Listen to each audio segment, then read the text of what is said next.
So your prize for winning one big game is that you get another one. Welcome to the Voice of College Football channel, the Michigan channel. I am one of the postgame hosts, Desmond. I've got my partner, Dre. We've got Mark Rogers, and we have Corey from our Iowa channel as well. We're going to recap the huge win, the Michigan over Ohio State, 42-27. Huge win in the rivalry game, and then we'll also get into the Big Ten championship, which is coming up this week, Michigan versus Iowa, and we'll just kind of talk about where things are, what we're looking like for this week, and we'll kind of go from there. So first and foremost, Dre, I'm coming straight to you, my friend. Sure. How are you feeling? We're a couple days after the big game. How are you feeling? I feel good. I gotta admit, I as well as I'm sure a lot of Michigan fans, we're in uncommon territory. Like I've been trying to think of the best way to describe the feeling I had, once the clock hit 000, and fans rushed the field, and we were on the post game show, and there was so much going on, and I think the main emotion I had wasn't joy; it was relief. Because it's you have all these years of built up anticipation, even especially in the years where Michigan's been good, a borderline playoff team, and they get to that last game of the year, and we'll just fall on a face. And it wasn't like we were, besides 2016, it wasn't like we were playing dogfight type games, and we're just losing on the last drive or a field goal or an overtime or something like that. I mean, we've been getting beat by Ohio State pretty, effectively in an embarrassing fashion. So it was like, wow, like we finally did it. And, and I think you saw that feeling come from Harbaugh on his post-game show. I think you saw it with the players as well. This was important. It was important from a legacy standpoint for the players and coaches. It was important from a respect standpoint because I think they felt disrespected by the country as well as disrespected by Ohio State. And it was just a huge emotional exhale. And that's part of the reason that I have, slight concerns about Saturday, and it has nothing to do with the X's and O's. Because as we're going to go into it, I think X's and O's in terms of personnel, Michigan's the better team. But I do worry about the emotional roller coaster. I think they took everything they had to the Ohio State game, and just like we are as fans, as a team, they are also in uncharted territory. So like, I don't think Harbaugh's even coached in a conference championship game, even his time at Stanford. So we'll see. But definitely a relief feeling, a good feeling after last week. Does the NFC championship game count? NFL, he's got 3 of those. True. That's a conference. True. That is true. Different. I still say it's different. Different stakes because he's at his alma mater. All the arrows that he had thrown at him all these years. I think there's immense pressure to finally get a trophy in the case there. So no, it's different. In the NFL, it's different than college, I have to say, and definitely with the personal tie to Michigan, I think it's different. Yeah, one of the things I had posted on the channel here was, on Monday I had posted of just getting a gauge of where Michigan fans were, and obviously our subscribers, a lot of people responded, and the main response, like everyone, just felt great about it and relieved, like kind of you mentioned, Dre, and just on cloud nine. But overwhelmingly, the response was, we're not done. Like that was what a lot of people said, was just like, we got unfinished business. And I think that was one of the things I think I appreciated the most about the response, was that the focus of, Dre, what we've talked about all season, and same with Mark, with Michigan, is just having that big picture in mind. Like you're building up to something, right? It's more than just, right, beating Penn State's important, but the big picture goal is Big Ten championship, playoff, and kind of moving on from there. Once you get there, who knows what happens. And I think that was the thing that I enjoyed the most from reading the responses was just overwhelmingly the response of just being like, you know what, like this feels amazing. But also, too, now that we know that we, you know, are good enough to beat an Ohio State, the number 2 ranked team in the country, you know, we've got some unfinished business, you know, namely, you know, the Big Ten championship and kind of going from there. So it was cool to see that, you know, how, like, because I don't think that there's a clear juggernaut this year outside of Georgia. And I even think Georgia is a flawed team, right? I think everybody has their flaws this year. So I don't think that it's crazy to have a thought of, you know, maybe we could, you know, you've got a big game, obviously, this Saturday, but you just never know, you know, because like I said, you know, as dominant as Georgia has looked all season, I'm not sure how many teams Stetson Bennett is going to be. And I'm not like, you know, throwing shade at the guy, but at the same time, too, he was a, you know, 4-string guy, kind of, you know, told to keep it moving, but he stuck it out, and injuries and transfers and things kind of worked out for him. But,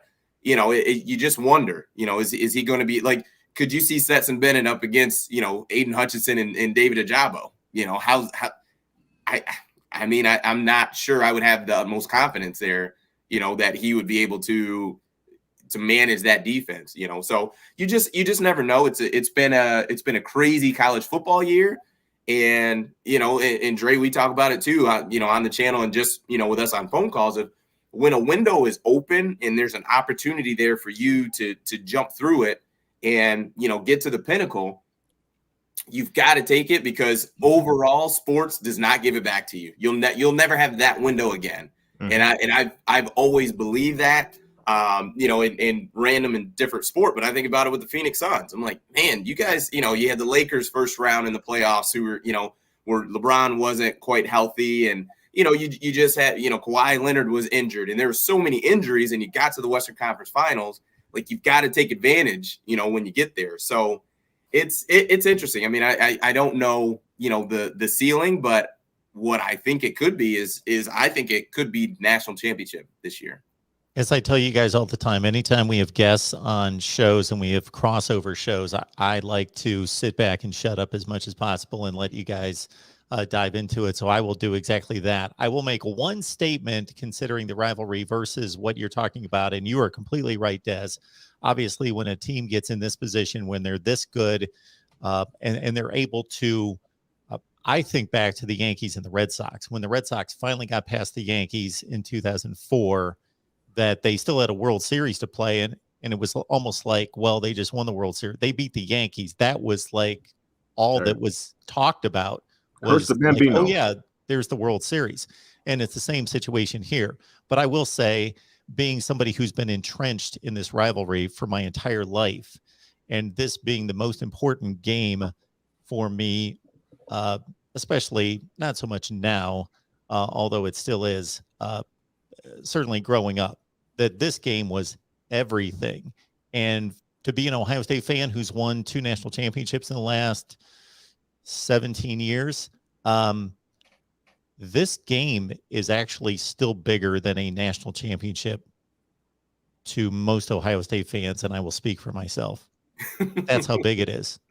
I get more enjoyment and satisfaction and believe it is more important to beat Michigan than win a national championship. See, that just shows how sick Ohio State fans are. Because, and the reason I say that, interesting enough, is that my father-in-law, I kid you not, has echoed the same words that Marcus said.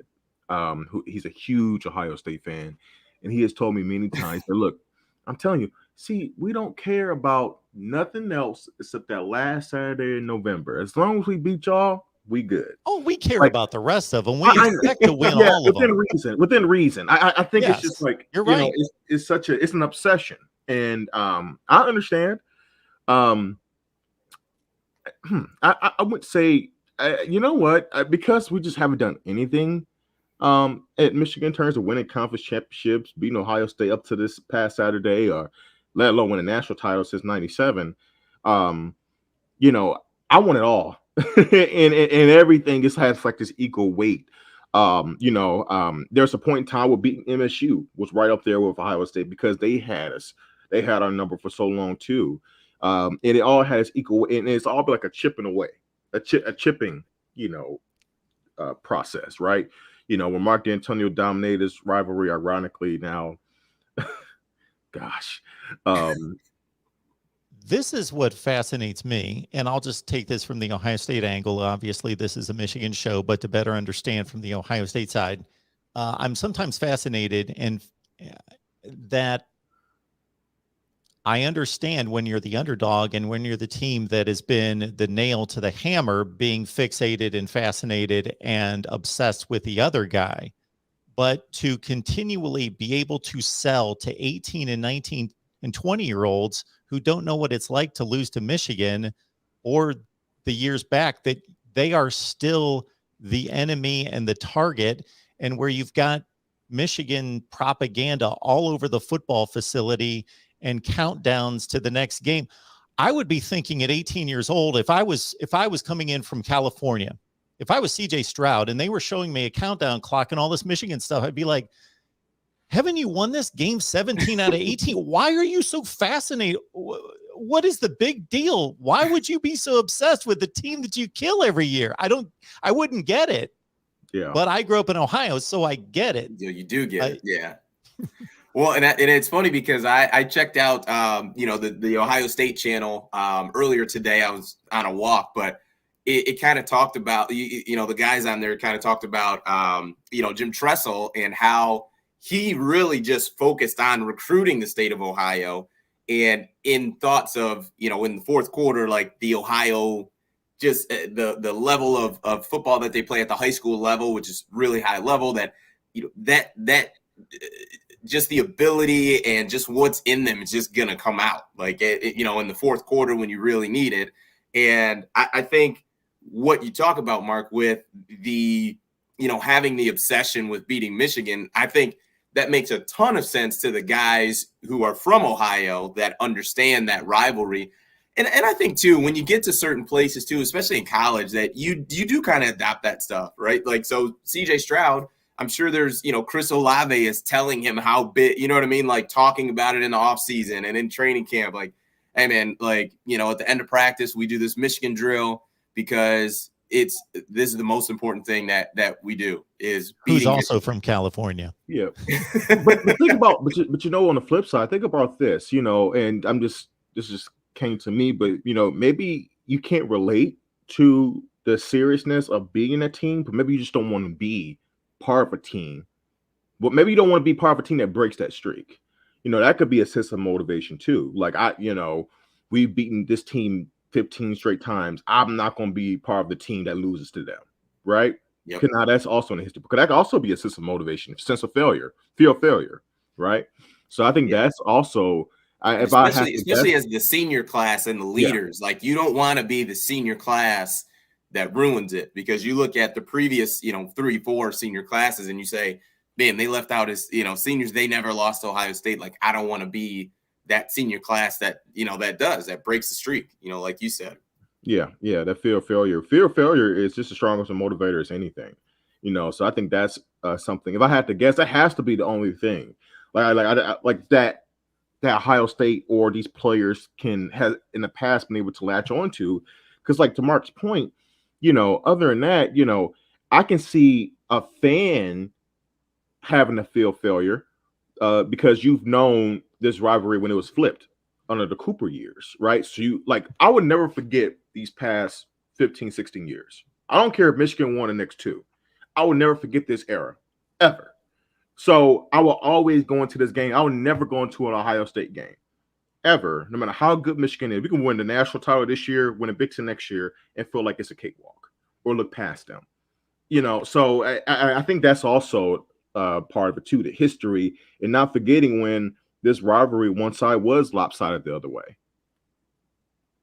Yeah, it was just a dominant performance, and like I said, you get rewarded when you win those big games with more big games. Like that's kind of how, that's how it goes. That's how it happens. And, Michigan's got the Big Ten title game with Iowa this Saturday. And I believe the line opened at around 10, like 9.5, 10 points. 10.5. 10.5. Okay.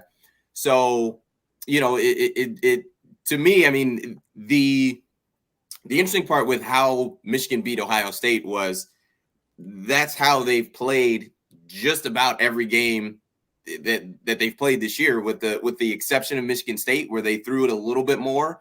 Right. But I mean, I just don't think that, Saturday is going to be any different. I think you're going to see a heavy dose of Hassan Haskins, a heavy dose of, Blake Corum. We saw a little bit of Donovan Edwards on Saturday as well, but it's going to be, those guys with probably Hassan with 70-80% of the carries. We're going to see Cade McNamara with probably in the neighborhood of 15 to probably 25 max pass attempts. And you're going to see 55 and 97 trying to wreak havoc, on Iowa's O-line. And they are well capable of doing that. Like one of the things we talked about last week on the Wednesday stream was, Ohio State has 2 NFL tackles. Like, how are they going to, match up with, Aiden Hutchinson and David Ojabo? And, there were some Ohio State fans that were in the chat just saying like, oh, there's no way. And, those guys aren't going to, hold up against our tackles, and in which, hey, your opinion is your opinion. But, those tackles didn't hold up. Aiden was just a game wrecker. He was from start to finish, a force in that game. And I think, those types of things are going to be the same thing you try to do, against Iowa. So,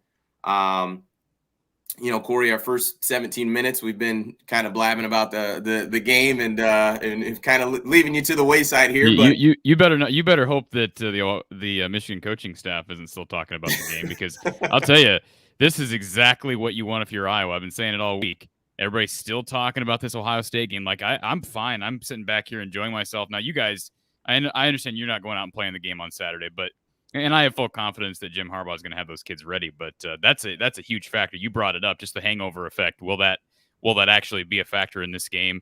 I know I ticked off some Michigan fans yesterday by predicting that Iowa was going to win this game. I didn't guarantee it. Somebody accused me of, oh, you guaranteed that. I saw that too. And I actually said I do not guarantee it, but whatever. So I do think Iowa's going to win the game.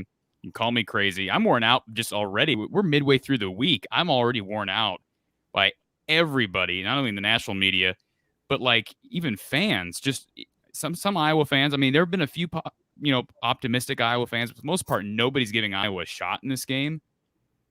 And again, I have no problem with that. Like, that's, who cares? I don't think it matters. It's exactly probably what we want. Mark, you have something to say? Corey, I'm going to represent arrogant Ohio State fans, if there is such a thing out there. But I think there might be a few out there. There are. There might be. It's known as an arrogant fan base, not myself included. But I'm going to represent them right now. By when you started on that spiel, it would have fit a little bit better. About 2 sentences in, I was about to say, but Corey, you have to realize it's Ohio State. They beat Ohio State. I understand, and but isn't that the fear if you're a Michigan fan? No. Isn't that the fear? Because we keep talking about how big it is. Like, what we're still talking about it. I understand there's no rivalry in college sports bigger than that. Although you could argue Duke, North Carolina basketball, but I mean, there really isn't a rivalry any bigger than that. So, isn't that a legit concern if it's that freaking big? I would say no, because I look at, and I like the example that, Mark used about the Boston Red Sox. I'm also big into baseball too. And what made that so impactful in the moment, as well as what happened afterwards, years going forward, was that it was a curse of the Bambino for the Boston Red Sox. They just couldn't get past the Yankees, and they finally did in incredible fashion, being down 3-0, came back and won the series. And in a way, the dramatic turn that series had was kind of the dramatic, you can equate that to the dramatic play out of the Michigan versus Ohio State game. That Michigan dominated that game. They just didn't win. They dominated in a way that they haven't done in decades.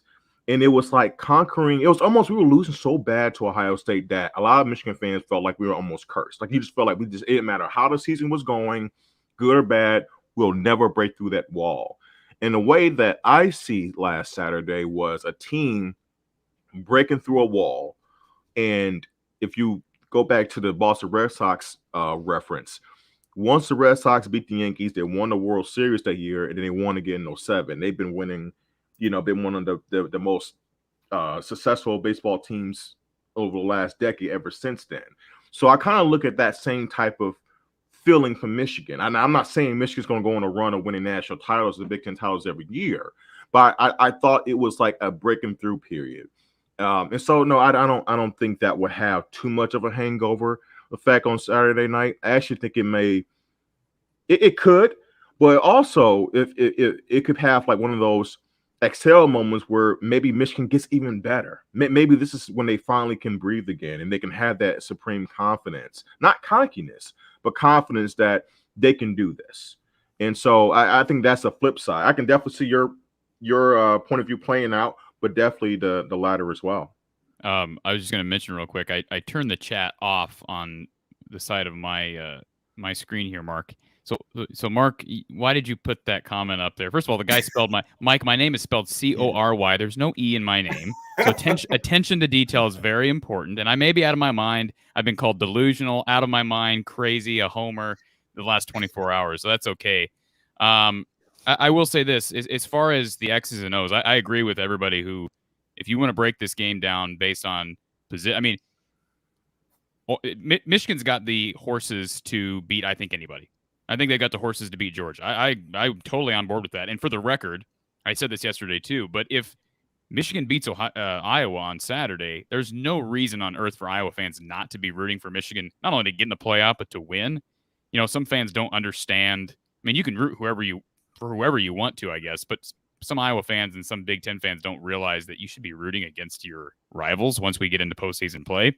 So I'm all on board for Michigan past this game. I just think, and by the way, I do want to bring this up. I didn't get to talk about this during our podcast with Don Patterson this week, but does anybody know the connections here? And I'll ask you, Michigan guys, and Mark, you may know since you are a Big Ten guy, the connections that Jim Harbaugh has to Iowa. I know he played in that 85 game, which of course was an infamous game, but anybody know the connections, family connections direct family connections to the University of Iowa between Jim and Iowa? I don't know, but I'm going to go on a limb and say it has something to do with his father being assistant coach or something like that. Mark, do you know? Maybe I'm mixing this up with another situation. I thought it had something to do with a wife and brother-in-law. I think you're mixing it up. I must be. Okay. So, I don't know. Yeah. So his dad, Jack Harbaugh, was an assistant coach at Iowa for 3 years, from 71 to 73. I believe that was it Jim Lauterbur was the head coach at Iowa during that time period. He was only here for 3 years. Jack was on his staff the entire time. Jim was a little kid at that time and ran out into the street, got hit by a mail truck in Iowa City. So there are some cool storylines. I mean, obviously he survived, so we can kind of giggle about it now, but I just found that out this week, so I just wasn't aware of that. So there's some strong connections there. I think there's respect between Kirk and Jim. I know there's respect between Jim and Kirk. I don't know if I'm not saying Kirk doesn't respect Jim, but Jim he's just a different type of kid. I mean, you just know that. He's not a Kirk or a Pat Fitzgerald. He's just a different type of guy. So it shall be interesting to see. One of the big things that I wonder about for this game is the willingness on the part of Kirk Ferentz to make a change at quarterback. I don't know. I agree. I don't know what Iowa's going to do about Ojabo and Hutchinson. I had somebody compare Hutchinson this week to George Karlaftis, and I brought that up with former Iowa assistant Don Patterson, and he said, that's an okay comparison, but Aiden Hutchinson's better. And if you watch the Purdue-Iowa game, Karlaftis just completely dominated Iowa's line. I mean, it was ridiculous. He did whatever he wanted on whatever move he wanted to make. So, yeah, that's a concern. I will say these last 4 weeks, Iowa's O-line has improved. So if there's any reason for Iowa fans to be hopeful, the O-line has improved. They're finally healthy, it seems like, up front. We did get news yesterday Tuesday afternoon from Coach Ferentz that Terry Roberts, one of Iowa's best corners, should be playing in this game. He's also Iowa's best gunner on special teams. So that makes a difference. As you know, if Iowa is going to have success in this game, they've got to make plays, not only on defense, but on special teams.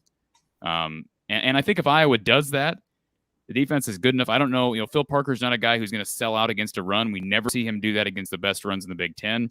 Look back at the Wisconsin, Minnesota games this year. He just didn't do it.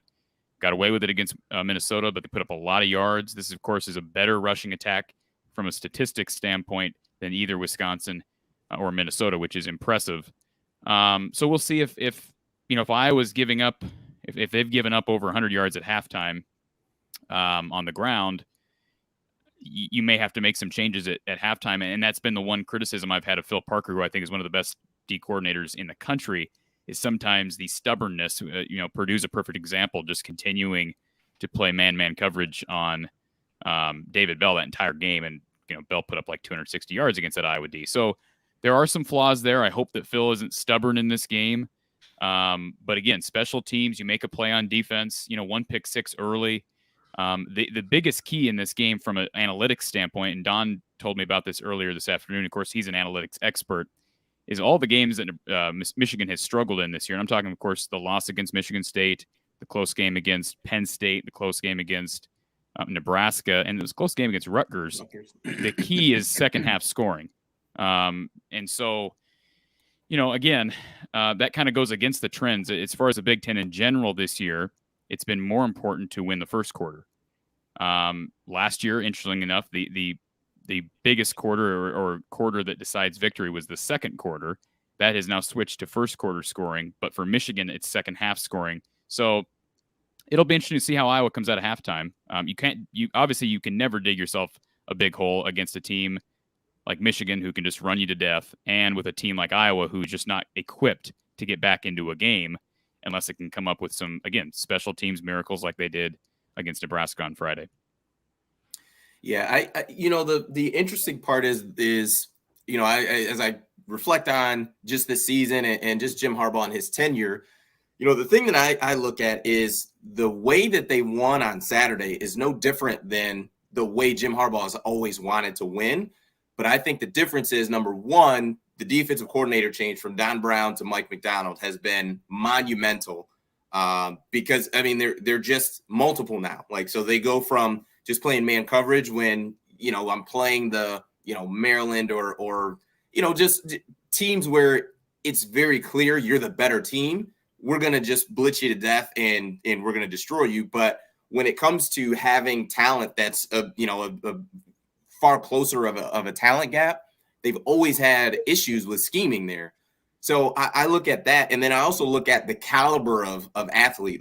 I would argue that this is one of the best running back rooms, if not the best running back room that Jim Harbaugh has had since he's been here at Michigan.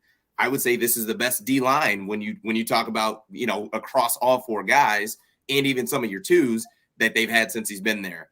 So, when you start to look at it, they've won this year the same way they've always wanted to win, same way he won at Stanford, which was run the ball control. We're going to play defense. We're going to stop you like that, but it's just now the caliber of athlete that he has, especially at some key spots, has, gone up. You've got 2, Mel Kiper has mocked, Ajabo and Aiden Hutchinson as both top 10 picks. I've seen even Aiden is number 1, this past week with how he's performed. So, when you look at that, that's a dangerous combo to have, those two guys on the D line, and not to mention Mike Morris, who's played pretty well, but the 55 and 97 get most of the the praise and the shine. But I think it'll be interesting, and I think the tough part for Iowa is I know they had. Especially earlier this year, they were turning people over left and right. And the one thing, if you can bank on one thing with Cade McNamara is he is risk averse, in a good way. I know he had the awful pick against Ohio State. Threw that into double coverage. That was a pretty bad decision, but we talked about it, earlier this season. You're just not going to have a meltdown from Cade to where he's throwing 2 or 3 picks in a game. That's just not. That's not how he operates. He'll take a check down, 99% of the time before, he takes a deep one on, a 50-50 ball. That's just kind of, how he operates. So I think those things in Michigan's favor, and like I said, too, if you're able to, get an early score, and get a 3-and-out or just force a punt from Iowa and, really and get another score, go up a 14 or 10 points, I think you put Iowa in a tough spot.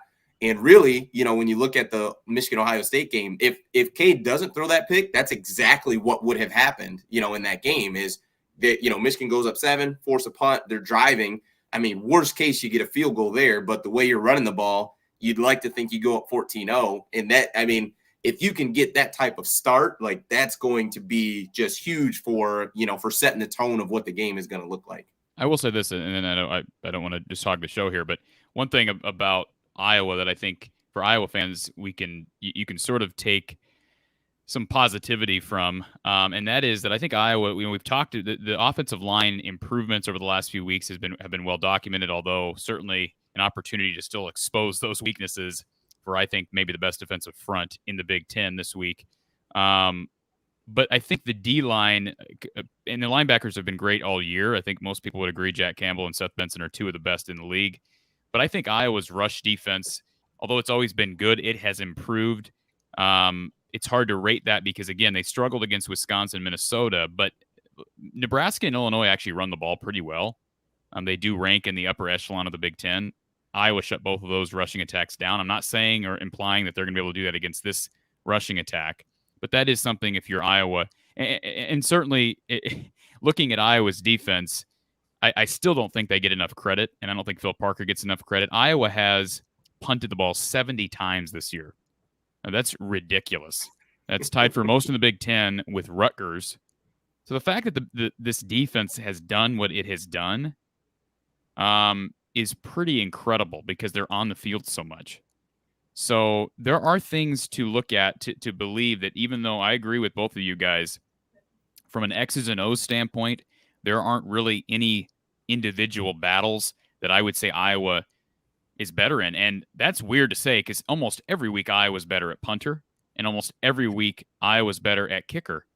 But Michigan's right there. Now, I'm not going to say that Michigan's kicker is any better than Caleb Shudak. I don't care what the voters said yesterday because I think it's basically even. Both those guys are tremendous kickers. I know Michigan's kicker has sort of struggled between 40 and 50. I think he's, 3 of 5, if you consider that struggling. So, maybe a slight edge there for Iowa. Torrey Taylor's been good, and I know the Michigan punter has been good as well. But I just think, again, there is such a thing as character, and I'm not saying Michigan guys don't have character, but I just have a hard time seeing Iowa getting blown out. I won't be shocked by it. That is sort of the narrative nationally.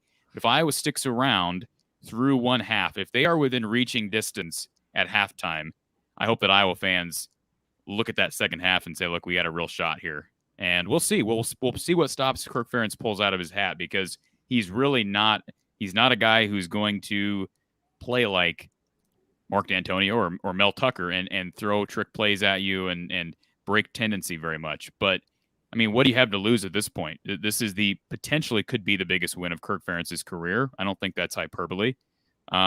And again, if they're around at halftime, that second half scoring is the most important indicator against this Michigan team. So if they can do that, they give themselves a chance to make a play on defense or special teams late. Yeah, I listened to both of you, and I tried to really kind of digest both points of view. Corey, a lot of what I'm hearing from you, and it definitely has merit. I'm not saying it doesn't, but for one, what I'm taking from it is you guys have a lot of hope in your strategy. You're kind of, for one, because I think we both agree that personnel to personnel, position group to position group, for the most part, Michigan has it down pat. Michigan has that edge. But I agree. Look, you have to hope, I believe, that Michigan is not fully focused like they should be for this game.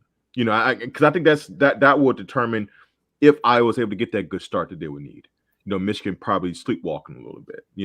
And what I mean by sleepwalking, it could be subtle mistakes that can lead to drive killers. For example, Michigan gets the ball first, but they have a couple holding penalties or whatever. False starts, and then all of a sudden you're punting as opposed to maybe going down the field, getting a field goal, or getting a touchdown. Right? You're giving Iowa the lesser talented team chances to get comfortable, right? And so, like, I don't see that playing out. What I will say is, Well, real quick, just to jump in, Drake, Michigan's hasn't done that yet. You know what I mean? Like, I know we that. literally every single week we talk about it of, regardless of the outcome, right? Michigan State game, all that, like they've come out focused every week, every game that they've played in. Like they may not have been 20-13 versus Rutgers. but that's not the same Michigan team, and that's kind of the point. Well, and I would even say the beginning of that game, they still did come out focused. Like, granted, the second half was abysmal and, had some injuries. They should have played better. I'm not going to make any excuses. I didn't watch the game. I didn't watch that game for the record. I'm just that's the one score that pops out. Nebraska plays everybody close. That score, and I know it's the first Big Ten game of the season. That game was the one that popped off the screen. Like, whoa, how did Rutgers hold them to 20? I mean, that's pretty insane. That was at a point in the season where, me and Des were screaming our heads off at the lack of balance that the offense had. I mean, at that point, Cade was not nearly as proficient as he is at this point in the season. And defensively, I think they were still trying to figure themselves out. The thing about this Michigan team, now I will compare it to Iowa, is that they have gotten better every single week, particularly after MSU. And they have shored up a lot of their issues. I think from a discipline standpoint, they don't really beat themselves. The leadership and the level of attention to detail and tenacity has been at 100% every single game since MSU. They have not missed a beat. And I also think about, guys, the path to get here. And I would argue that Michigan is the more battle-tested team. They've gone through the tougher road, and I think that should have some merit to going into this game. Michigan was at a point where, and granted, Iowa too. Iowa was at a point where they had the West, by a stronghold. They were the number 2 team in the country. And then after Purdue, they ran into some issues, and Wisconsin started catching up, Minnesota started catching up. So they went through their own adversity. Don't get me wrong, but Michigan, there was a point in time where they literally did not have their destiny in their hands anymore at the MSU. They needed help. And in previous years, and this was the true sign of growth with this team compared to other hardball teams. In previous years, they would have probably let that MSU loss break them. And they did not, Wilt. They got better and better. And no matter what happened around them, right? Like I said, they needed help for MSU to lose a couple of games, lose to Ohio State and lose an additional game. They continue to handle their business. And so that's why when I think about when these teams meet on Saturday night, Iowa is facing a Michigan team that is battle-tested, that is focused. And I think having a leader like Aiden Hutchinson, me and Des say this every week, it sets the tone for the entire team. When your best player is locked in every single week, it changes everything. And I don't see it for Iowa. I think if Iowa would need like those, what the heck type moments, they'll need Cade to be uncharacteristically bad with the ball, turn over the ball a couple times. That wouldn't make sense. They'll need Michigan for some reason to not be as effective to run a game. Now that goes hand in hand with a good Iowa defense, but they would need to break the formula that Michigan has been so consistent with these last couple of weeks, and I'm just not sure if they'll be able to do that. I will say this. I would challenge you on one thing. You use the term hope, and that's what I was putting its faith in, and that's, I guess, appropriate. But I think it's hope based off of past experience because, I brought up yesterday, 2016. Iowa gets absolutely shellacked at Penn State, and then you play a number 2 Michigan team in Kinnick, and nobody expects Iowa to be competitive in that game. Don't remind me of that game. And they win the game. Now I know it's in Kinnick. It's a night game. I get that he has a huge that plays a huge role. Corey, Des doesn't value that. He doesn't value night games on the road. He says it's no excuse. We should have still got it done. But keep going. No, you're right. I mean, you're right. I'm not wrong in that. I'm not wrong in that. Michigan still should have won that game. Can we be honest though? Kinnick at night is one of the toughest places to play. I think so. Me personally, I think so. Not according to Desmond Upshaw. Just saying. His history, I think, would indicate that, right? I mean, the students are right there, and that won't be the case here at Lucas Oil. So Yeah, I understand what you're saying, and you brought up penalties, and I think Des, you brought that up with if Michigan commits a couple penalties early that puts you behind the chains and forces you to turn the ball over, or at least give Iowa good field position. Iowa's going to have to they're going to have to win on field position in this game. If they're playing from their own 20 and Michigan's playing from midfield, it's over. That's the key for Iowa. You've got to stay ahead of the chains, obviously. You've got to find a way to flip the field when you do get behind, because it's going to happen here or there. But the penalty battle is something interesting. And I know Iowa fans don't want to talk about penalties. It's not a sexy way to win games, right? But penalties will be huge in this game. That's one stat that, again, as I'm just kind of trolling through all the different stats between these two teams and how they measure up. Penalties are one. First of all, Michigan doesn't commit a lot of penalties. They're one of the least penalized teams in the Big Ten. Iowa is by far the least penalized team in the Big Ten. So you would think this is going to be a game with very few penalties on both ends. With that being said, one stat that did kind of pop off the page, Michigan is, from a numbers standpoint, is one of the worst teams in the Big Ten at forcing opponent turnovers. Iowa is like the best team in the Big Ten at drawing penalties, if you want to call it that. And I think there is such a thing as drawing penalties and forcing mistakes from a penalty standpoint. So maybe that comes into play, because you're absolutely right. If you get a team that's as run heavy as Michigan, and I know it can throw the ball, but if you can get a team that's as run heavy as Michigan is behind the chains, with it, whether it be a holding penalty or a chop block, whatever it may be, that puts Iowa in a position to make a play on 3rd and long. I'll tell you guys this right now. I'm complimenting Iowa's defense and improving against the rush throughout the season, especially as we've gotten here through November. But Iowa doesn't have an AJ Epinesa, a Drew Ott. They don't have a Chauncey Golston, or an Adrian Claiborne that's going to just beat your guy one-on-one. I have seen Zach Van Valkenburg start to evolve here as the seasons went on, but they just throw a lot of guys at you that are fresh. So on 3rd and long, I think you're going to see maybe a little bit more blitzing from Phil Parker. And speaking of blitzing, you brought up Don Brown. That's another interesting storyline with this game. That Iowa has not faced Michigan since Don Brown was relieved of his duties. So that will be interesting to see. It's a totally different how Iowa's offense matches up to this new defense and the schematics of this new defense. And again, sounds like they've got better. I mean, obviously they've got better horses up front than I think they have had. But Don Brown's defense, I mean, I think back to that 2019 game. That was one of the more painful, and I'm sure you guys thought it was ugly too. It was one of the more painful games to watch because Iowa consistently won field position in that whole game. Like, I remember that whole game, Iowa was at Michigan's 40, like all game, and couldn't move the ball past the 40 the entire game. It was 10-3 was the final score. Iowa's guards were just getting destroyed play after play after play, taking holding penalties and sacks and whatnot. So it sounds like this is going to be a bit of a different challenge, not your typical, again, what Iowa's used to facing with Don Brown. But again, I think it'll be interesting to see. I asked Don Patterson how much 21 personnel Iowa will play, because I think they're going to have to run between the tackles a lot more. They're running between the tackles well. The outside zone's not working. Do you really want to run outside zone against Michigan? Of all teams, if it's not working against the likes of Nebraska and Northwestern, do we really want to run it against Michigan? And the answer to that question is no. I mean, I get it's part of your offensive philosophy and the principles behind your rush game, but we got to almost, I don't want to say abandon the outside zone, but use it very, very sparingly and figure out a way. That's why one guy that, if you want to look at a dark horse for Iowa's game, for Iowa's offense, that's Gavin Williams. He has emerged as a between the tackles runner. He's a guy who can bust through some people, and Iowa didn't have that early in the season with Kelly Martin and Goodson. So if Iowa can run 21 personnel with Gavin Williams up the middle, I think that's an opportunity for Iowa's run game to actually be successful. Now, I'm not predicting either guy gets 100 yards in this game.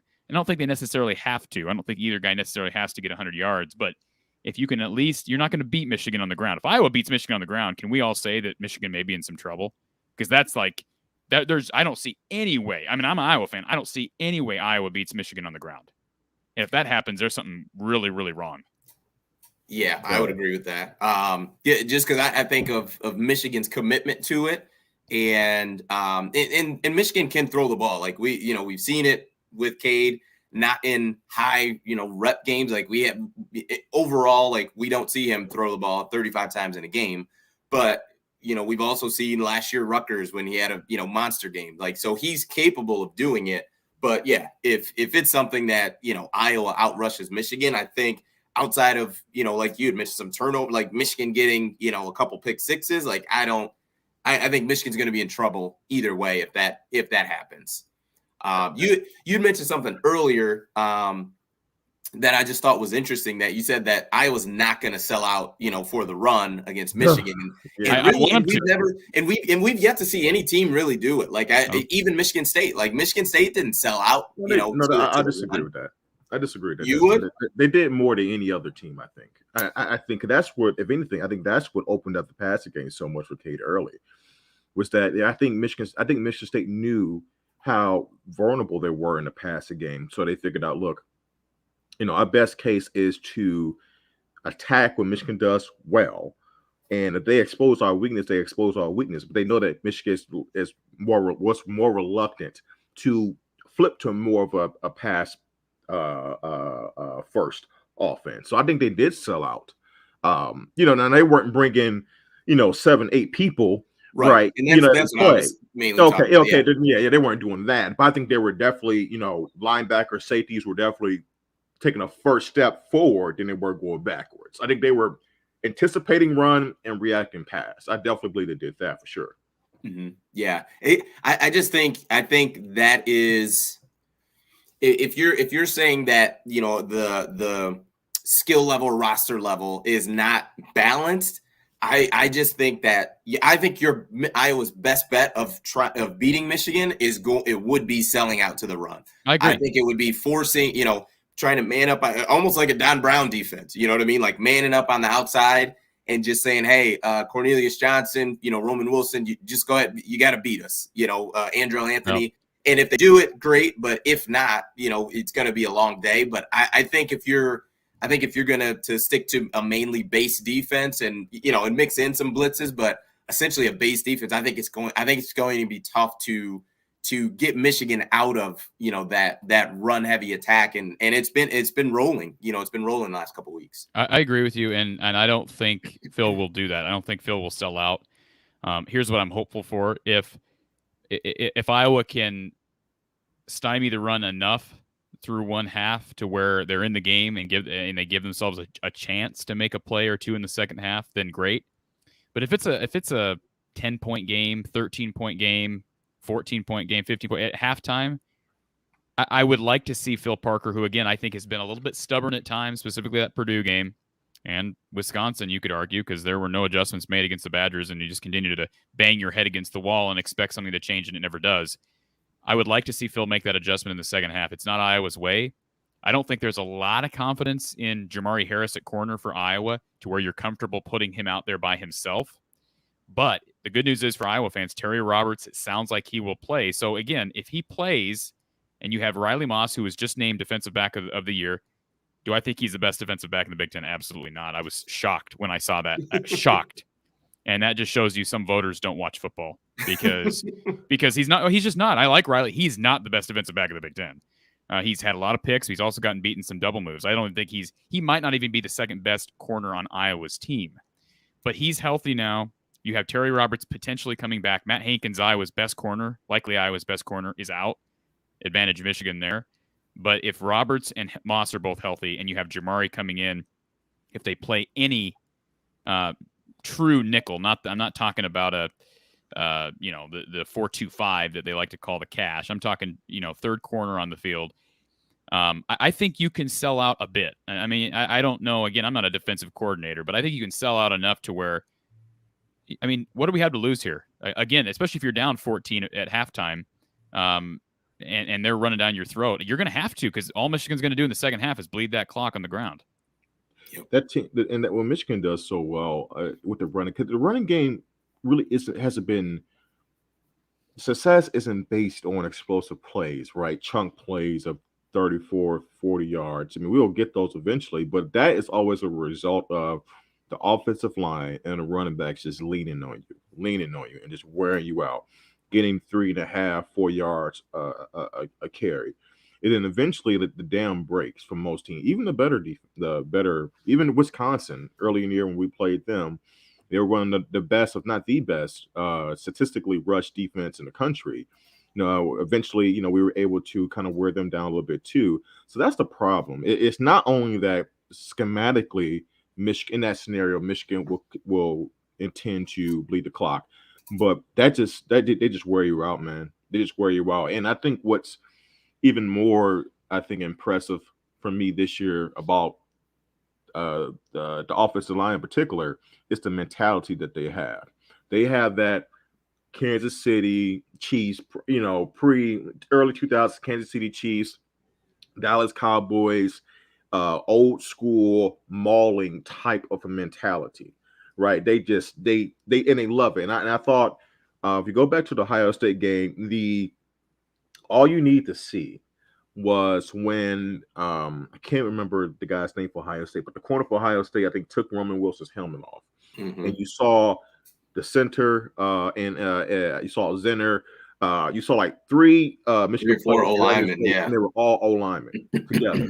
Yeah, that was good. They formed a wall. They formed a wall. Yeah, That was great. That was awesome. But to me, and that just spoke to a mentality. And that they're maulers. To me, they're throwbacks. They're maulers, man. And I think that's just gonna be tough. And then also on the flip side, what I just can't find a pathway to is I can see Iowa, limiting Michigan scoring. Like Michigan may not score 35 points like they did against Ohio State. Absolutely, I can see that.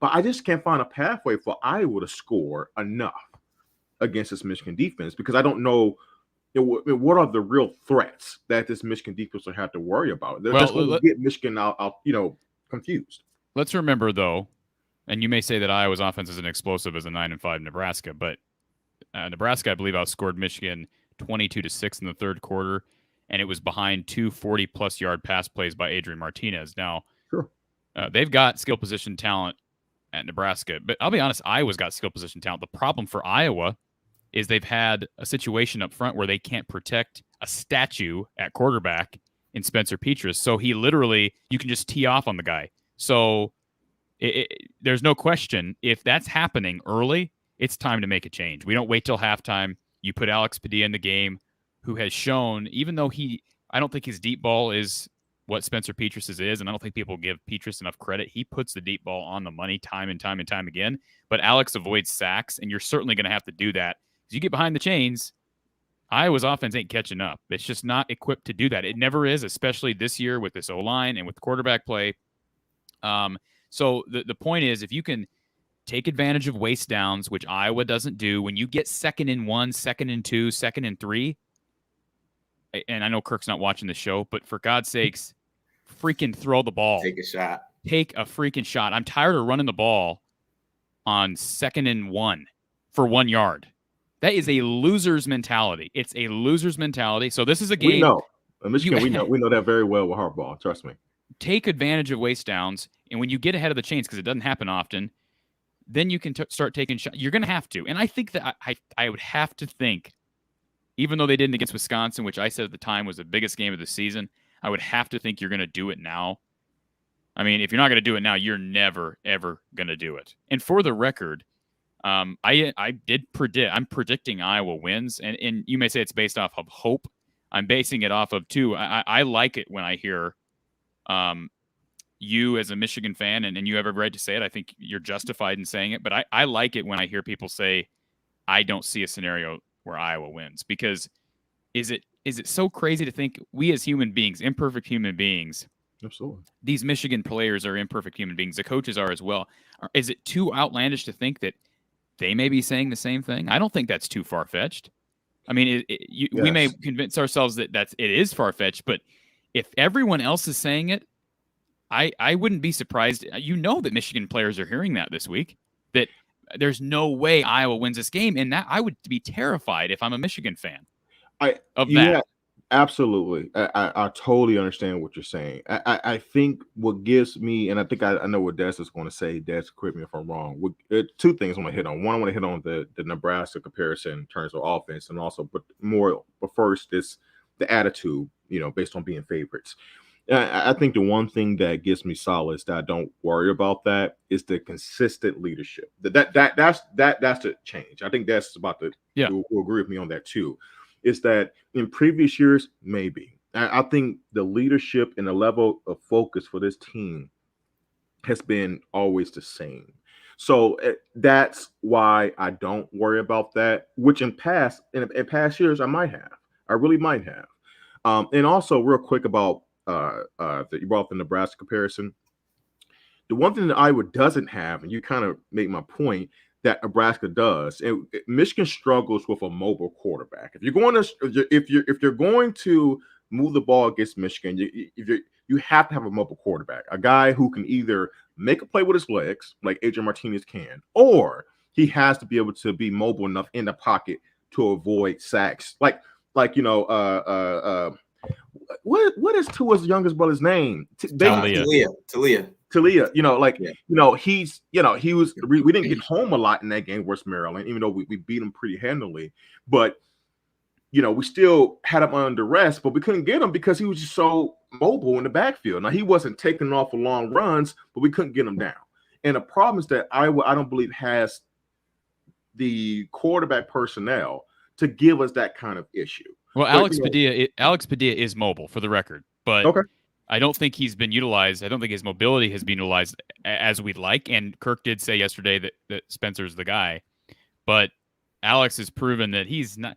We were made to believe, and I made a video on my channel yesterday about this because Iowa's third-string quarterback transferred out yesterday, and he's been, of course, at every program basically. Unless you're winning every game, the backup and the third-string quarterbacks are the most popular guys on the roster.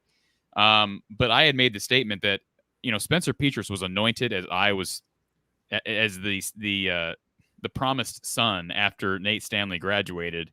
He was anointed in like January of 2020 before spring practice even started. That was such a un-Kirk-like move to make, to name him the starter so early. And so we were made to believe throughout the last year and a half, 2 years almost now, that there was some huge gap between Spencer Petras and Alex Padilla. And we found out when Petras went down with an injury after the Wisconsin game that there was not a huge gap. So I would have to think that these coaches, whether they were in denial about it before or they just didn't foresee it translating into a game, I would have to think that they realized there is not a huge gap between Alex and Spencer. And so again, if mobility becomes an issue, which it will be if Iowa's offensive line can't play their tails off on Saturday against this front, then you've got to make a change to Alex Padilla. Because Alex Padilla ain't taking sacks. Now, he's not Adrian Martinez. I'll give you that. He is not the athlete that Adrian Martinez is, but he is a guy who can move around in the pocket, can roll out. It's pretty good throwing on the run, honestly. He just doesn't have the tight spiral that Spencer does. He certainly doesn't have, I don't think, quite as good of an arm as Spencer. But I'll say this, if I was going to win this game, and I talked about special teams turnovers, there were throws in that Nebraska game in the second half that Spencer just missed. And it was just like, wow, it didn't, like Alex didn't play well in the first half. They make a change to Spencer for the second half. There was a 3rd down and 10 play in the red zone, I believe the third quarter, that Spencer just airmailed. You cannot miss those wide open throws in this game on Saturday. You have to make those easy throws. So, and Spencer knows that. I just hope, I would think the coaching staff has the confidence in Alex to where, again, if your offensive line just ain't protecting, you need to do something else. And to me, I've been saying it all season, make change at quarterback because you do have a guy who can scramble. Yeah, I think as far as Michigan and their preparation to this game, one thing I would look back and it's the same game you mentioned, Dre, but for different reasons, was the Maryland game. And if I'm not mistaken, that was the team that Michigan played before Ohio State. And we all knew that this Ohio State game was going to be huge. Like, it was a monster game you had coming up the next week, and they still came out, focused and aggressive against Maryland. Like, Talia, yeah, he ran around a bit, but threw some just picks, and he just, he's a bit everywhere this year. He's not playing as well as he was last year, but that's one of the things that I would think about is that, Michigan has not shown the habit of looking past anybody. And that's even from, a team that had an, awful year last year. Like, we're not talking as if Michigan won it all last year and we have to stay focused every week. Like, we're talking about a team that struggled last year and this year has done a really good job of, week in and week out of staying focused on, their opponent. They haven't looked past anyone. They haven't had to do that. They haven't had to do that after an Ohio State win. So I'm not saying it's going to make a difference, but that has not happened before. So, I understand what you're saying, but we're talking about a whole different animal now. Now that the monkey's off the back, it may not affect them. It may be if they're listen, I'll say this: if they're zeroed in and they win this game by 20, which a lot of people expect them to win, I don't care if the line says 10.5 or not. If they go out there and win by 2 or 3 scores, they're my favorite, at least to make the college football national title game. I mean, there's no question about it. They may not win. I think Georgia's really good, but they're absolutely my favorite. And like I said before, I'm rooting for them. So I just question that. It's a do or die game. Michigan's playing with all the pressure in this game. They've got everything to lose. Iowa doesn't really have anything to lose. I still think Iowa could sneak into the playoff if they win. It would have to be chaos. I don't think Iowa's one of the 4 best teams, but I think it's possible. But Iowa doesn't have anything to win or anything to lose in this game. So, but I understand what you're saying. The focus has been different for Michigan. We've seen Northwestern give Ohio State fits in this game. Yeah, so I mean, like by no means do I think this game is going to be just a cakewalk from the go. No, I just think that it all goes back to the way Michigan tends to do to teams. They just lately, right? You can, Corey, you're 100% correct. Early in the season, examples like Rutgers, even at Nebraska, those all were tests from Michigan where, they were easily the better team personnel wise, but the final score didn't dictate that, right? It didn't really. But I just think that lately, this formula they have built and that they have perfected in their own way, not a perfect team, but perfect formula for them, is they just wear you out. And I can see Iowa coming to this game, ready to go. And I think they're a physical football team. I think the most physical teams in the West, Big Ten West, is Iowa and Wisconsin to me every year. And I always look at that division as a 2-team race, especially if they're good. But Northwestern, Northwestern's made it the Big Ten title game more than Iowa, but yeah, you're right. They're bipolar. They're bipolar. Yeah, they're so bipolar. That's why it's hard. I mean, look, Des know this. I love Pat Fitz. Pat Fitz. Why wouldn't you? I wish he would leave, but he just won't. But that's a conversation for another day. They'll probably win the division next year. So yes, right. Since we're counting them out. No, but I just it's so I expect Iowa to be physical. I just for 60 minutes. I just. You're right. That's gonna be tough. And I see where you guys are coming from. Again, I hope that it's almost like some fans take offense when I say that I think Iowa's got a good chance in this game. It's like, shame on you for predicting that. I'm just like, like I say, I am not. I said this yesterday to Justin Rowe. I am not normally. I'm sort of I fight pessimism when I'm on, because I've been burned so many times with an offense that never produces. No. And so I don't feel confident and loose like I feel prior to this game. I never feel this way. So I'm like, I'll ride the high and be like, let's just go pedal to the metal and maybe it'll pay off. And like I said, Coach Ferentz, I love the guy. He's been a great ambassador to this program. The struggles offensively have been well documented.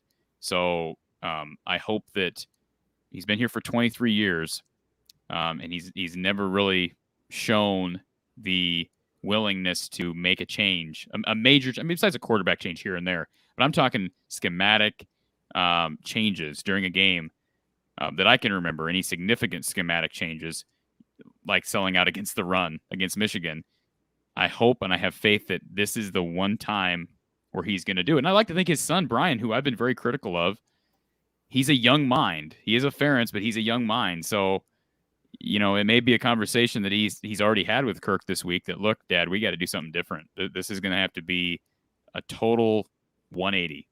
So that's that. Yeah, you're right. That's what I'm banking on, while not losing the principle, the foundation of Iowa's 10-2, which is special teams and defense. Yeah. Corey, if you had to put a ceiling on the number of points that you think Iowa could score in this game, like what's, best case scenario, like how many points do you think? And let's stick to the offense, right? Like pick sixes, different stuff like that. But just the offense, what would you say the ceiling is as far as what Iowa can score offensively against Michigan? Iowa's averaging 25.7 points per game on the season. From strictly offensive points. Now that includes, you force a turnover inside the opponent's 5, and then you punch it in. That's an offensive score. So I'm giving them that. But even if you count those as offensive scores, Iowa only averages 21.8 points per game on offensive scores. That ain't good. So I think the answer to that, your question, points on offense, you're probably looking at somewhere between 20 and 25. You're hopeful that you can win the game scoring. I think if they score 20 points on offense, I think there's a chance. I think there's a good chance Iowa can win that game. And that doesn't sound like much, but that's also assuming like maybe you get a special teams touchdown, maybe you get, like last week, you get a block punt return for a touchdown. Maybe you get something like that. I recall, I don't have the score up, but I think it was like 14-12 in 2016 against Michigan. I know it was a low-scoring game, and the final kick by Keith Duncan. I will say this, rushing the football for Iowa, we haven't talked about Iowa's rushing game. Nebraska's good against the rush, but they're not great. I mean, you guys are kind of middle of the pack in the Big Ten. I want to say I think it's like 3.3 yards per carry for opposing running backs, which is good, but it's kind of, like I say, kind of average. Iowa's average running the ball. They've improved. They were actually pretty bad a few weeks ago, and they've improved here because Goodson has ran the ball well as of late. So I think you can expect Iowa should be able to knock off about 3.5 yards per carry, which again isn't great, but hopefully that's enough to keep you ahead of the chains and at least figure out a way to generate some points. But I'd say 20 to 25 offensively. Okay. Well, do you gentlemen have a score prediction for the game this Saturday? I will make mine. I'll be making mine on my channel Friday, so I'll leave everybody in suspense on that. But like I said, I am predicting an Iowa win. Okay. Last week I predicted a Minnesota win, and I said it was all just hope and heart. And I'm not saying that this week. I know Dre may say that I'm predicting with hope and heart, but I am predicting an Iowa win, and I'll give my score Friday. Okay. Dre, what about yourself? I'll go 24-10 Michigan. Okay. I'm going to go – I think I'm going to go 35-10 Michigan. I think it'll be – Bloodbath. Bloodbath. Well, and Michigan's they're never trying to get a benefit of the doubt. Well, the thing is I'm not saying they're gonna, you think Iowa's defense sucks? A 35, 10 at half or anything like that. But I think for Michigan, like how they operate, it's going to be like, it's going to be a slow burn. You'll probably. But isn't Iowa's defense pretty darn good? Like you guys know that Iowa's defense is really good, right? Is it not? I put a lot of stock into Michigan's run game because they've been really good. And I know Cade, I think he completed maybe 13 to 15 passes last week, but they were huge chunk plays. You know what I mean? And I think that set up by the run. Right. And I think it'll be similar, this Saturday. Like I wouldn't be shocked if we saw another flea flicker, So it just things like that to help, the help chunk plays, because it's one thing to, to march 80 yards down the field with just running the ball. It's difficult to do. But if you can throw a chunk play in here, a 15-yard pass, a screen play that goes for 12 or 15, that definitely it just makes it difficult to cover. And I just think it'll be, like I said, it'll be a gradual thing. I don't think it's going to be, something crazy. You're probably going to look at a 14-7, at halftime, and just Michigan just continue to, to run the ball and like I said, take a couple deep shots, nothing crazy, but yeah, that would be my, my score prediction on it. See, that's why I said 24-10, because I could see it being like 14-3, Michigan at halftime. So a fairly competitive game. Maybe Iowa gets the ball. 14-3 is not competitive. 14-3 is not competitive. You don't think so? That's just two. 14-3. Scores. This is two scores. I know, but if Iowa's got, it's not insurmountable. But that I don't consider that competitive. I won't feel good about that as an Iowa fan. Like if you're down based on how I think the teams match up. No. Like, I wouldn't feel very optimistic about the second half if I was an Iowa fan. No. But I'm just saying, I think that's striking range. Like I think if you're down 11 and it's 24-13, I won't feel good, but I'll feel like, hey, at least we've scored some points. Okay, I can see your point. You know what I'm saying? It's a score. It's not the score difference. Not margin. A margin. Okay, I got you. No. I think it's going to be a competitive first half. I don't think Iowa's going to roll over by no means. I hope not. No, I don't think they will. But I said 24-10 because I can see maybe Iowa gets a late touchdown or a touchdown at some point in the second half. But I'm banking on Michigan just wearing Iowa down. And it typically, when Harbaugh plays opponents that personnel-wise he feels like he just has an advantage over, he's not really that aggressive normally.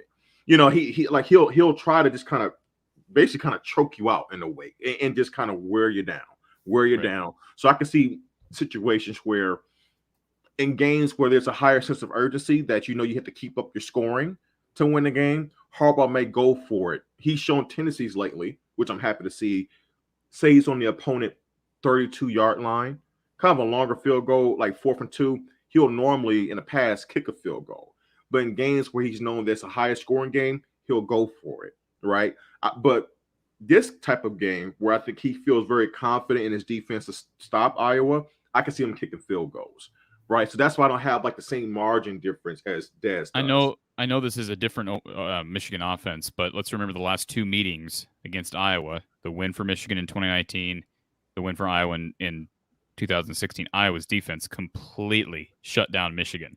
So that's something to bank on if you're an Iowa fan. I know it's totally different offense. But as far as past matchup, they scored 10 in the win against Iowa in 2019. I believe they scored, like I said, either 12 or 13 in 16. And for the record, I'm not betting the farm on this game. I have again, I would not be shocked if Michigan wins by 10. I'll be surprised if it's 3 scores. I will be surprised by that. Not shocked, but surprised.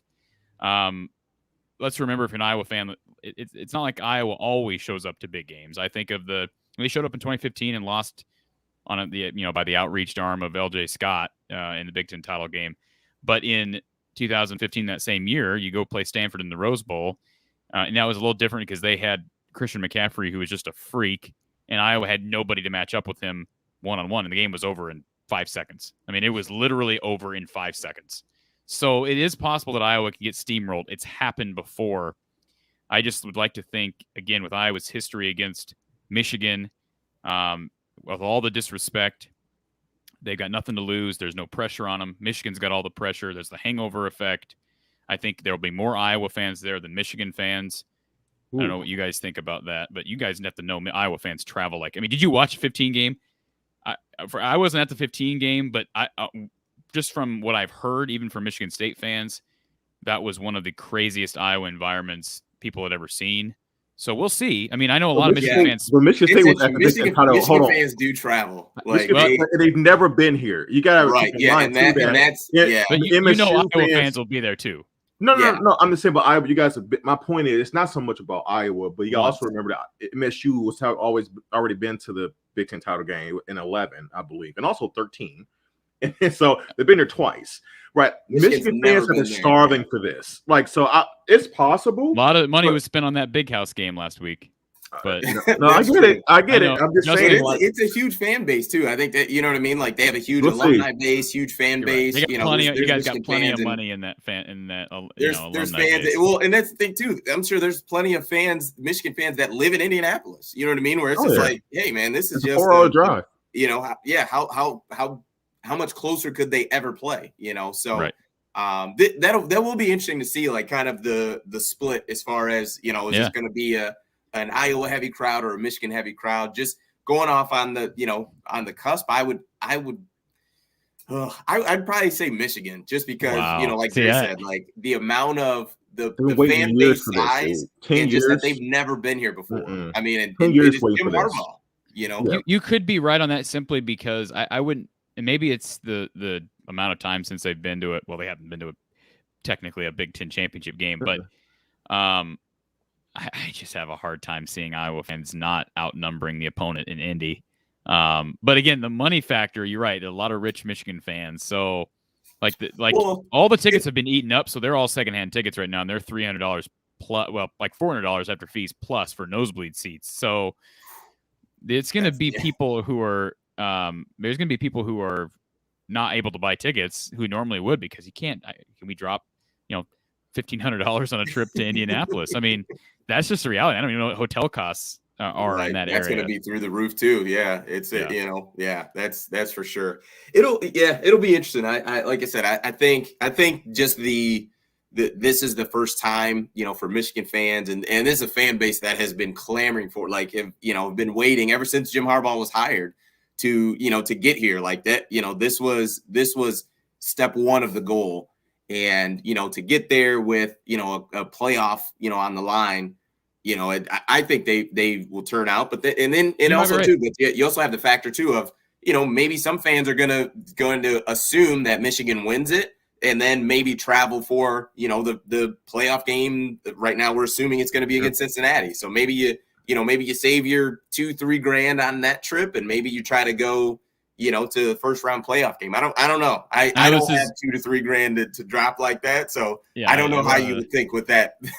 So this will be my final thing, because I know it's a Michigan show and you want to wrap it up, but I'd like to get your guys' opinions on it. So if Iowa wins, you guys become Iowa fans, at least for the prospect of making the playoff, right? Because I know you probably don't think Iowa has a chance of making the playoff, but realistically, and Mark agrees with this, there is a chance that Iowa could make the playoff as an 11-2 Big Ten champ if all the things play out correctly over the weekend. Like Houston has to beat Cincinnati.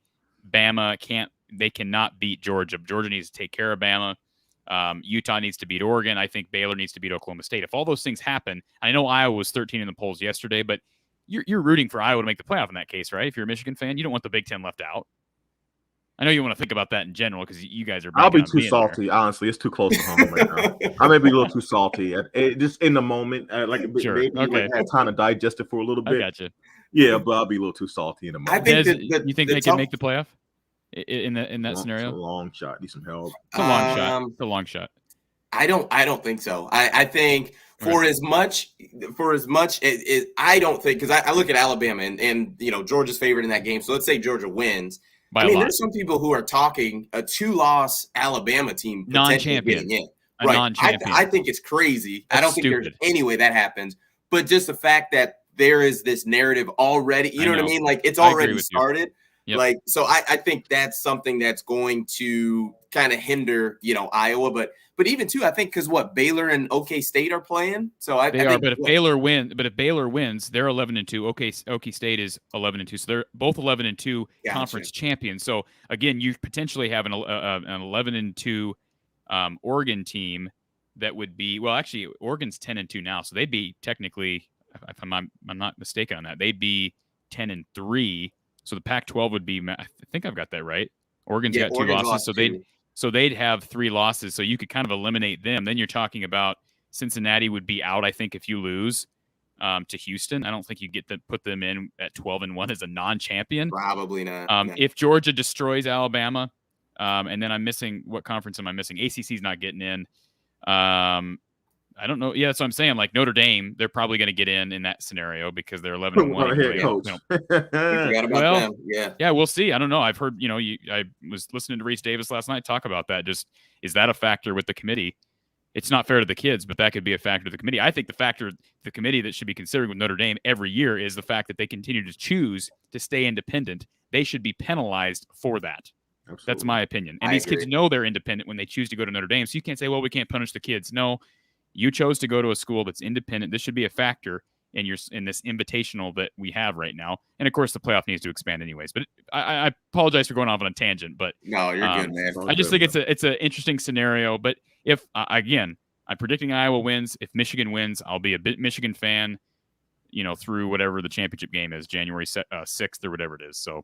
Well, I think one of the interesting parts is by the time this game kicks off, we're going to know some of those things, right? Because this is the 8 p.m. game, so we're Alabama and Georgia will have played at that point, and I think the noon game is Baylor Oklahoma State. So some of this stuff is already going to be figured out before Michigan. So I guess if you're an Iowa fan, you think there's any chance of making the playoff, you'll know if those chances are eliminated. You won't know that it's a play-in game because I still think all those things could happen. Iowa wins and they still don't get in.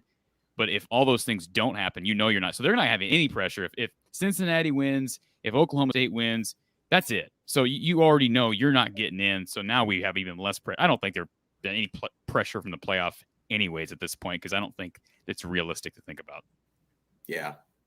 Well, Dre, is a pleasure as always, my friend. Corey, thanks so much, man, for joining us. We appreciate your time and hopping over on the channel here.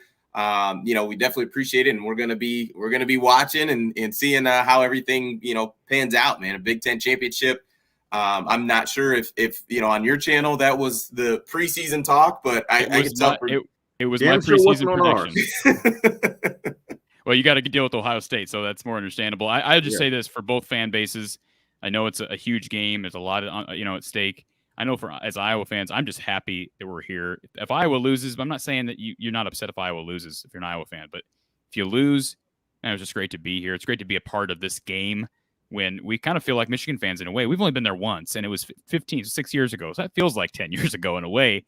It's just great to be back there and be a part of what I believe is one of the best atmospheres in college sports. Yeah, it's gonna be a good one. All right. All right. Well, that is it, and we are out. See you Take later, care. guys.